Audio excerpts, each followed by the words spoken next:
Hello নমস্কার সবাইকে। তো কেমন আছেন আপনারা? আশা করি সবাই ভালো আছেন। তো অ্যাকচুয়ালি আমি স্ক্রল করতে করতে দেখি মেইন ভিডিওটাই দিতে ভুলে গেছি। অ্যাকচুয়ালি এটা ভিডিও নয়, আমার জন্য এটা মোমেন্ট, স্পেশাল মোমেন্ট।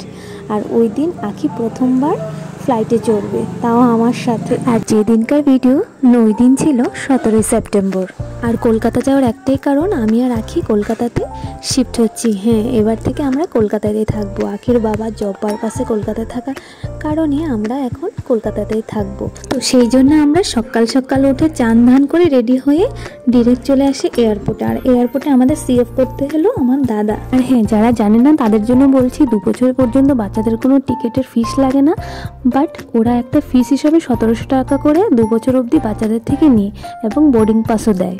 অ্যাকচুয়ালি আমি যখন কলকাতা থেকে আগরতলায় আসি তখন আমার প্রেগনেন্সি ছিল 4 মাস।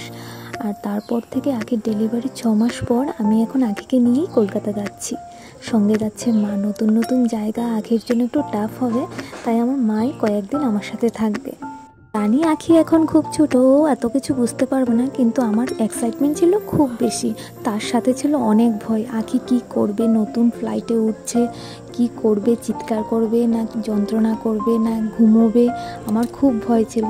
তো আলটিমেটলি যতটা আমি ভয় পাচ্ছিলাম তেমন কিছুই হয়নি। প্রথম ফ্লাইটে ওঠার আগে ও একটু কান্নাকাটি করছিল খিদে পেয়েছে বলে। তারপর ফ্লাইটে উঠে কিছুক্ষণ খেলা করার পরই ও ঘুম দিয়েছে। আর ও যখন ঘুম থেকে উঠে পড়ে ততক্ষণে আমরা কলকাতা এয়ারপোর্টে পৌঁছেও যাই। হয়তো কোথাও একটা গিয়ে ও বুঝতে পেরেছে ওর মা খুবই টেনশন করছে, তাই ও ঘুমিয়ে পড়েছে।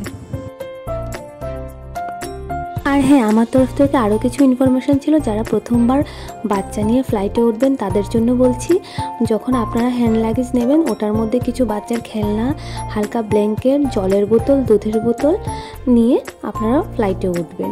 তাতে করে ফ্লাইটে কোনো সমস্যা হবে না। আর আপনারা যদি ফর্মুলা মিল্কের জন্য গরম জল চান তাহলে ওখানে বললেই ওরা গরম জল দিয়ে দেবে ফ্লাইটের মধ্যে। তার সাথে সাথে ফ্লাইট টেক অফ অ্যান্ড ল্যান্ডিংয়ের সময় আপনাদের ব্রেস্ট মিল্কও দিতে হবে। আর এই টেক অফ অ্যান্ড ল্যান্ডিংয়ের ব্রেস্ট মিল্কের ব্যাপারটা আমি অ্যাজ পার ডক্টর অ্যাডভাইসই করেছি। তো তারপর ভালো ল্যান্ডিং হওয়ার পর আঁখিও কোনো যন্ত্রণা করেনি। ব্যাগপত্র নেওয়ার সময় যেহেতু শারদীয় মরশুম ছিল, তো হঠাৎ দেখলাম যে এয়ারপোর্টের তরফ থেকে ডান্সের একটা কম্পিটিশন করেছিল। তো আমিও আঁখিকে নিয়ে ওখানে যাই। ও তো মানুষজন দেখি খুবই খুশি। তারপর ওখানে কিছুক্ষণ আঁখিকে নিয়ে দাঁড়িয়ে চলে এলাম বেরিয়ে, কেননা ওর বাবা ল্যান্ডিং হওয়ার আগে থেকেই এয়ারপোর্টে এসে দাঁড়িয়ে আছে। তারপর বাবাকে দেখে খুবই এক্সাইটেড, খুবই খুশি, এতদিন পরে বাবাকে দেখেছে। তারপর চটজলদি গাড়ি চেপে আমরা বাড়ির উদ্দেশ্যে রওনা হই, যেখানে আমরা রেন্টে থাকি। তো আজ ভিডিওটা এখানেই শেষ করছি। নেক্সট দেখা হচ্ছে অন্য ভিডিওতে। ততক্ষণের জন্য টাটা।